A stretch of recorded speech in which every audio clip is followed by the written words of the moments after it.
गोकुलं गोकुलानंदं गोपालं गोपवल्लभं श्रीराधिका सहितं वंदे श्रीगोलोकविहारिणम्। हरे कृष्ण कृष्ण कृष्ण हरे हरे, हरे राम राम राम हरे हरे। मोर मुकुट कटकाचनी कर मुरली और माल, यह बानिक मोह मन बस्यो सदा बिहारी लाल। पाग बनी पटुका बन्यो बन्यो लाल को वेश, जय जय श्री कुंज बिहारी लाल की जो दौर आरती ले। वृंदावन बिहारी लाल की जय हो। कैसे हैं आप सब? आज दिन में पिताश्री के काफ़ी यहाँ पे पुस्तक रखी हुई हैं तो दर्शन कर रहा था।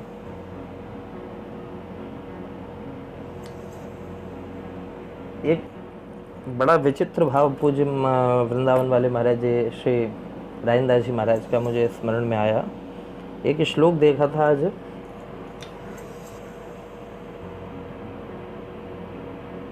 उसके तहत वो मैं आपको बताता हूँ। एक बड़ी विचित्र घटना, एक बड़ी अनोखी घटना जो सोचने पर मजबूर हो गया मैं कि एक जंगल में एक महात्मा रहते थे, बिल्कुल घनघोर जंगल में, और बड़े अद्भुत संत, बड़े अच्छे पहुँचे हुए महात्मा। वो उस जंगल में वास करते जहाँ पर सहज में इंसान नहीं जाते थे। कई वर्ष व्यतीत हो गए, कुटिया बना करके वो अपने रह रहे थे, ठाकुर जी का भजन करते, हमेशा ठाकुर जी को याद करते रहते। एक दिन की बड़ी विचित्र घटना कि उस जंगल में एक शिकारी आया और उसका केवल एक ही काम था, मांस भक्षण करना, पशुओं की हत्या करना, जानवरों को मारना और उनका मांस जो है भोजन करना। उसने देखा कि यहाँ पे शायद कोई रहता है और आकर के जैसे ही कुटिया पर देखा तो उसमें एक दिव्य रूपधारी एक महात्मा बैठे हुए थे। दाढ़ी है, सुंदर जटाएं उनकी उलझी हुई। हाँ। और जैसे ही उन महात्मा को देखा तो शिकारी एकदम हक्का बक्का रह गया, बोले आप कौन? तो उन महात्मा ने कहा कि भैया मैं यहाँ रहता हूँ, यहाँ पे। कि आप किसके लिए यहाँ पे रहते हो इस घनघोर जंगल में, किस वजह से रहते हो आप यहाँ पे? तो महात्मा हक्के बक्के रह गए कि भाई इसको क्या बताऊं कि मैं किस लिए रहता हूँ यहाँ पे। ये तो प्रश्न ही बड़ा अनोखा है, इसको कैसे बताऊं, क्या समझेगा ये? तो महात्मा ने उसी को ही ये प्रश्न कर दिया कि भाई तू ही बता कि तू यहाँ पर जंगल में किस लिए? जैसे उन महात्मा ने पूछा तो वो शिकारी कहता है कि बोले बाबा मैं तो शिकार करने के लिए आया हूँ, जानवरों के। तो जैसे ही महात्मा ने सुना तो महात्मा मुस्कुरा करके कहते, बोले भैया मैं भी शिकार करने के लिए आया हूँ। बोले अच्छा आप भी शिकारी हो, आप किसका शिकार कर रहे हो? तो महात्मा ने कहा तू किसका शिकार कर रहा है? बोले मैं तो हिरण, जो भी जंगली जानवर मिल जाए इत्यादि आदि आदि, खरगोश, कोई वैसी जानवर कोई भी मिल जाए मैं उनको मार लूँगा उनको। तो आप किसका शिकार करना चाह रहे हो, किसके शिकार की इच्छा में बैठे हो? तो महात्मा हंस करके कहते हैं, बोले भैया मैं श्री कृष्ण के शिकार की इच्छा में हूँ, मैं उनका शिकार करना चाहता हूँ। तो शिकारी बड़ा चक्कर में पड़ गया, बोले बाबा कैसे दिखते हैं वो? तो सुनकर के वो महात्मा इतने भाव विभोर हो गए कि खुली हुई आंखों से उनका वर्णन करने लगे कि उनकी घुंघराले घुंघराले केश हैं, सुंदर नासिका है, सुंदर अधरोष्ट हैं उनके, सांवला रंग है, बंशी बजाते हैं, टेढ़े खड़े होते हैं, पीतांबर धारण करते हैं। और महात्मा इतना भाव में बताने लग गए, इतना भाव में बताने लग गए कि झरझर करके वो महात्मा के नेत्र बहने लगे। रोने लग गए वो महात्मा। तो शिकारी भौचक्का खड़ा रह गया कि इसका मतलब मुझे लगता है कि ये जो महात्मा है ये बहुत ज़्यादा भूखे हैं, इनका शिकार इनको मिला नहीं है।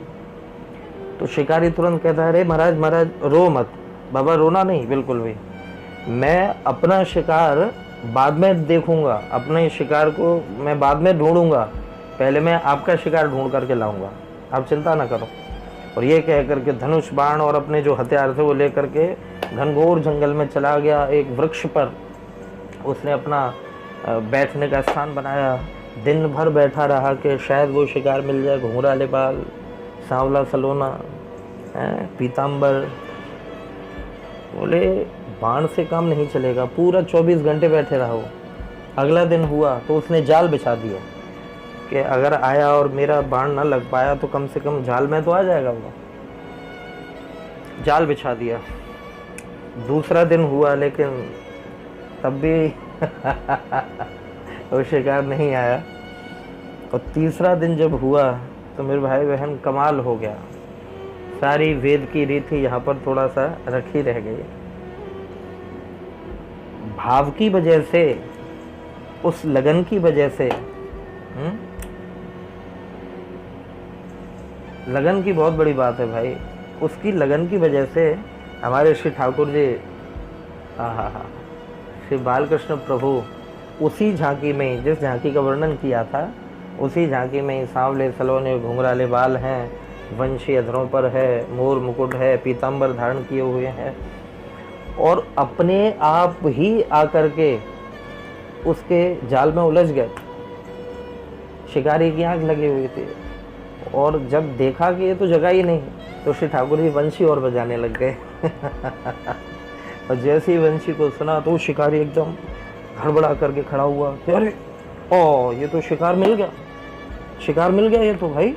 और वो इतना खुश हुआ कि 3 दिन का भूखा वो शिकारी, इसने कुछ खाया नहीं, 3 दिन का वो प्यासा, वो खुशी के मारे कि मैं, वो महात्मा कितने खुश होंगे, उनको मैं शिकार ले जा करके दिखाऊंगा ये जब। वो नीचे आया और आकर के उसने जाल पूरा समेट करके जाल में श्री ठाकुर जी को कंधे पर रखा, जाल पकड़ करके चिल्लाता हुआ आया, पकड़ लिया भाई शिकार, पकड़ लिया भाई शिकार, पकड़ लिया।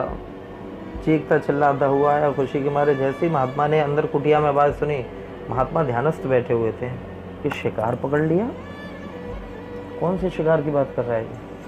और महात्मा दौड़ करके खड़े हुए बाहर आए। बाहर आकर के महात्मा ने जैसे ही शिकारी को सामने खुशी के मारे चेहरे पर तेज और आता हुआ जैसे ही देखा, तो महात्मा ने देखा कि ये जाल में किसको बंद करे हुए है। और जैसे ही डालकर उसने कहा कि महाराज आपने जैसा बताया था आपका शिकारी में पकड़ करके ले आया, शिकार पकड़ करके ले आऊँ आपका मैं।